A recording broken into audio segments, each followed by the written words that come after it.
Aloha from Hawaii, the nation's 50th and most recent state. It joined the Union on August 21st, 1959. With 1.2 million people, it is the 42nd most populous state in the country. Just mention Hawaii, and picture postcard daydreams of a sun-drenched tourist paradise quickly come to mind. But most people in Hawaii are not on vacation. Local residents go about their daily business harvesting crops, hauling in fish, or working in factories, while the state's 7 million annual visitors enjoy the sights. The state even has its own breed of cowboys, known as Paniolo, who ride herd on 35,000 head of cattle at the Parker Ranch. But living in paradise does have its drawbacks. In Honolulu, residents must contend with the same everyday hassles the rest of us face. Hawaii is the only state that was once a kingdom, an independent constitutional monarchy. It has America's only royal palace, as well as its second largest telescope. The Big Island of Hawaii is home to the world's most active volcano, Kilauea, and few places can match the state for beautiful orchids. Hawaii is just as notable for the things it doesn't have, like seagulls, rabies, and daylight savings time. The Hawaiian language is also a bit lacking in letters. With only 12, it's the world's second shortest alphabet. Located 2,390 miles from California and 3,850 miles from Japan, Hawaii is the most isolated major population center on Earth. Each of its 8 largest islands is actually the top of a huge volcano that rises from the ocean floor. Agriculture is vital to the state's identity. The rich volcanic soil is perfect for coffee, sugarcane, and pineapple. For obvious reasons, tourism is far and away Hawaii's biggest industry. Annual revenues exceed $10 billion, 24% of the state's overall economy. The first visitors to Hawaii arrived between 300 and 500 AD. These ancient trailblazers paddled across open ocean from the Marquesas Islands, some 2,000 miles to the south. Today, paddling remains a revered tradition with strong ties to the first Hawaiians. And we try to put our spiritual culture into the paddling. It's like a spiritual thing. For more than 1,000 years, Hawaii remained isolated from the Western world, unknown, until the arrival of Captain James Cook in 1778. Cook's discovery put the Hawaiian Islands on the map, literally. Cook, however, named them the Sandwich Islands, after one of his sponsors, John Montagu, the 4th Earl of Sandwich.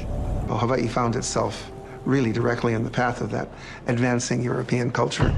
Cook himself was killed by a native in 1779 during a dispute over a stolen boat.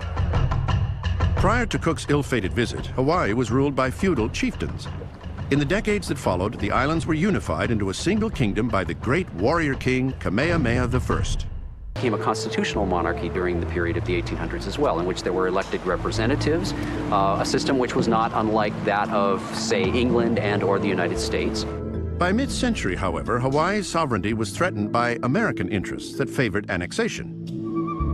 Missionaries, shipping tycoons, and plantation owners began to exert increasing influence over control of the islands. The reigning queen, Liliuokalani, was deposed in a bloodless rebellion after just 2 years on the throne. It was a coup that was executed in 1893 by a small, very small group of foreigners, fewer than 100 of them, really. But what they had on their side was American soldiers who landed from the USS Boston. Not all Hawaiians embraced this new democracy, and in 1895, an armed revolt to overthrow the new government was subdued.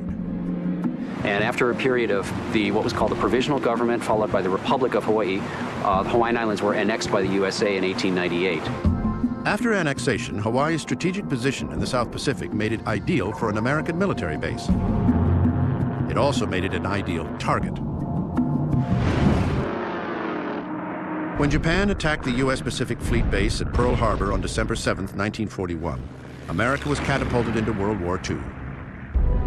The many Japanese Americans living in Hawaii and on the U.S. mainland became subject to arrest and harassment. While Japanese Americans were being imprisoned for imagined disloyalties, many of their sons were enlisting in the United States Army. The 100th Infantry Battalion and the 442nd Regimental Combat Team, a combined total of 3,900 men, were composed entirely of Japanese Americans, the majority from Hawaii. The 442nd emerged as the most decorated unit in American history. But it was an honor that came with a price. An unprecedented 31.4% casualty rate earned them the nickname the Purple Heart Brigade.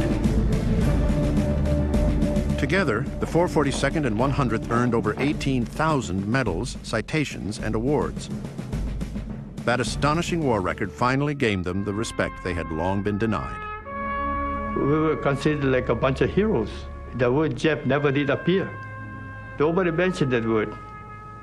But it was a fairly good feeling to know that people respected you for what you did. The post-war years brought an onslaught of decidedly peaceful invaders who wanted to conquer nothing more than the waves.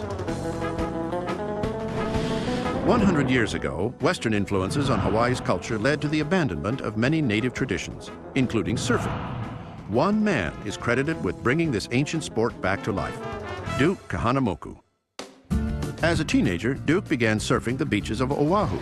Like the kings of ancient Hawaii, he used a towering solid wood board.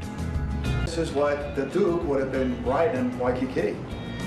Most people can barely lift these boards. Duke rode them like a magic carpet. Well, if you've ever tried one of those boards, you really respect what they did in the old days. Duke was an athlete of stunning strength and agility. An Olympic swimmer, he won a gold medal at the 1912 Games in Stockholm and 2 gold medals in 1920 in Belgium. Duke's success also lifted surfing into the international spotlight. During his lifetime, and I think this still is going on today, he was seen as kind of an ambassador of Hawaiian culture, of the sport of surfing, as a representative of Hawaiian culture in the Hawaiian Islands, and he fulfilled that role extremely well. Though Duke died in 1968 at the age of 77, his legend lives on. He had this aura about him. You know, he always held himself properly, but just to be in his presence was an honor. Look here. I'm talking about America.